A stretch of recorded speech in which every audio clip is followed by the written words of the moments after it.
नमस्कार 24 भोजन न्यूज़ में आप सबका स्वागत है। रुक करते हैं इस वक्त की बड़ी खबर की ओर। आपको ले चलते हैं कर्नाटक के बेंगलुरु ग्रामीण लोकसभा सीट पर बहुजन समाज पार्टी के उम्मीदवार डॉक्टर चिन्नप्पा भाई चिगांगड़े ने हजारों कार्यकर्ताओं की संख्या के साथ एक विशाल रैली निकालकर अपना नामांकन किया।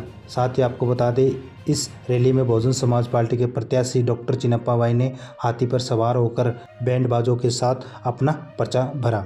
आइए हम इस वीडियो के माध्यम से आपको दिखाते हैं बहुजन समाज पार्टी के हजारों कार्यकर्ताओं ने किस प्रकार इस रैली को भव्य रूप दिया।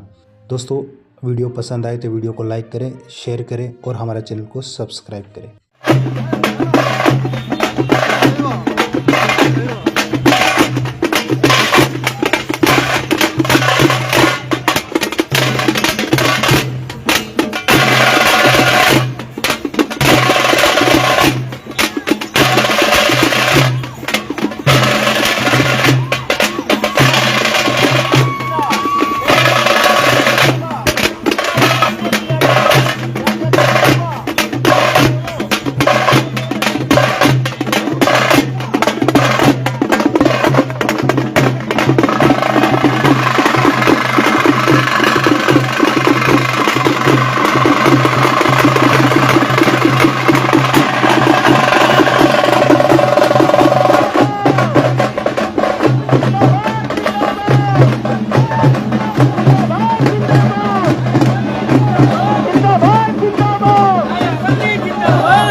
बहुजನ ಸಮಾಜ ಪಕ್ಷದ ಪ್ರಿಯ ಬೆಂಗಳೂರು ಗ್ರಾಮಾಂತರ ಲೋಕಸಭಾ ಚುನಾವಣೆಗೆ ಸ್ಪರ್ಧೆಯನ್ನು ಮಾಡ್ತಾ ಇರುವಂತ ಡಾಕ್ಟರ್ ಚಿನ್ನಪ್ಪ ಚಿತ್ತಾಗ್ಡೆ ಅವರು ಇಂದು ನಾಮಪತ್ರವನ್ನ ಸಲ್ಲಿಸ್ತಾ ಇದ್ದಾರೆ.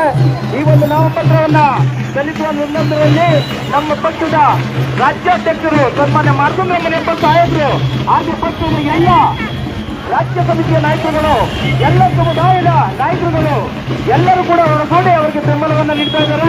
ದಯಮಾಡಿ ಎಲ್ಲರೂ ಕೂಡ ಘೋಷಣೆ ಕೊಡಬೇಕು. ಜಿಂದಾಬಾದ್ ಜಿಂದಾಬಾದ್ ಜಿಂದಾಬಾದ್